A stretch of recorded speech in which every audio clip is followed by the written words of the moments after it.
குறிப்பா இளைஞர்கள் வந்து சிம்பத்தைசர்ஸ், நான் ஃபங்க்ஷனரிஸ்ட் சொல்ல சிம்பத்தைசர்ஸ் அதிகமா வந்து அண்ணாமலை பக்கம் ஈர்க்கப்பட்டிருக்காங்க. கிட்டத்தட்ட 18 லட்சம் பேர் அவர் கூட சேர்ந்துட்டாங்க அப்படிங்கிறாங்க. இப்ப நானும் தான் சொல்லுவேன், என் பின்னால 30 லட்சம் பேர் இருக்காங்கன்னு சொல்லுவேன். காட்டிக்கல நானும் வாங்க நானே காட்டுறேன். பணம் சொல்ல முடியாச்சுன்னா அதை மேனிபுலேட் பண்ணி ஓடிக்கிட்டே இருக்கும். நான் பேசிக்கிட்டே இருப்பேன், எனக்கு பின்னால ஓடிக்கிட்டே இருக்கும். தயாசங்கர் அதில் டெக்னிக்கலான ஆளு பார்த்தீங்கன்னா தெரியும். இல்லை ஓட்டிட்டு போவேன், நான் உங்களுக்கு காட்டுறேன். ஒரே நாளையில 30 லட்சம் பேர் காட்டுறேன். கட்சியில இருந்து முன்னாள் மாநிலத்தோட வந்து நான் யாரையும் குறிப்பிட்டு நான் பேசவே மாட்டேன். அவர் வந்து கட்சியில இருந்து விலகிட்டாரு. மீண்டும் அவரை வந்து மறுபடியும் பாஜகவில் இணைக்க நீங்க ஏதாவது முயற்சி பண்ணுவீங்களா, இல்ல ஏதாவது அது சம்பந்தமான நடவடிக்கைகள் ஏதாவது? இல்லை, அதை பத்தி நான் எதுவும் கருத்து சொல்ல முடியாது. விமர்சனம் வச்சுட்டு வருது தமிழக அரசு மேல.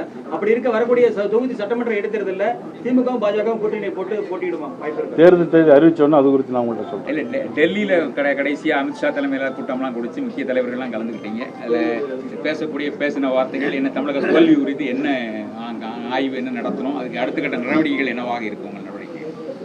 இல்லை, டெல்லியில் பொறுத்தவரையிலே மதிப்புக்குரிய உள்துறை அமைச்சர், எங்களுடைய அகில இந்திய தலைவர் மதிப்புக்குரிய நிதின் நபீன் அவர்கள், அமைப்பு பொதுச்செயலாளர் மதிப்புக்குரிய சந்தோஷ் அவர்களெல்லாம் சந்தித்து பேசணும். இனிமேல் வந்து அடுத்த கட்ட நடவடிக்கை எப்படி எடுத்துகிட்டு போகலாம் அப்படிங்கிறது தான் எங்களுடைய திட்டமாக இருந்தது. அதை பற்றி தான் நாங்கள் விவாதித்தோம். வேறு கடந்த கால தோற்றது எப்படி, கூட்டணி எப்படி குறித்தெல்லாம் நாங்கள் எதுவுமே நாங்கள் பேசலை. கட்சியை அடுத்த கட்ட நடவடிக்கைக்கு எப்படி எடுத்து செல்லலாம் குறித்து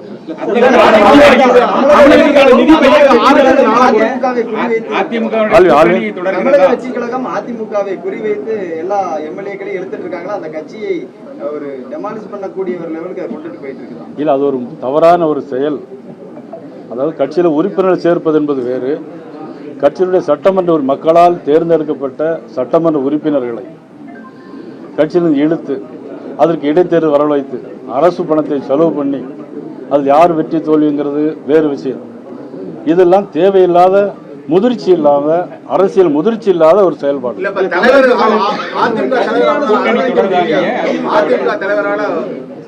அரவணைக்க முடியல, எடப்பாடி பழனிசாமியால அவங்களால அரவணைக்க முடியல. இல்ல, அது பத்தி இதுக்கு முன்னாடி சோமசுந்தரம் இருக்கும்போது எம்ஜிஆர் நேரடியாக போய் பார்த்தாரு அவர். அதே மாதிரி முத்துசாமி போகும்போது அந்த அம்மா கைப்படையே கடிதம் எழுதினாங்க. அது கூட ஒரு அரவணைக்க சூழல் இல்லாத ஒரு தலைவர் இருக்காங்க. இல்ல, நீங்க சொல்றது உண்மை. புரட்சித்தலைவர் எம்ஜிஆர் எஸ்எஸ் வீட்டுக்கு போனார் என்பது உண்மை. புரட்சி தலைவர் அம்மா அவர்கள் கூட்டணி வைக்கும்போது மதிப்புக்குரிய ஜி.கே. மூப்பனார் அவர்கள் வீட்டுக்கு சிறிய படிக்கட்டு கூட ஏறி போனார் என்பது உண்மை. புரட்சி தலைவி அண்ணன் வைகோ அவர்களுடைய வீட்டுக்கு அம்மா அவர்கள் போனார்கள் கூட்டணி குறித்து. ஒவ்வொரு காலகட்டத்திலும் ஒவ்வொரு நிகழ்வுகள் நடைபெறும். அது குறித்து நம்ம வந்து இப்போ ரொம்ப சொல்ல முடியும்.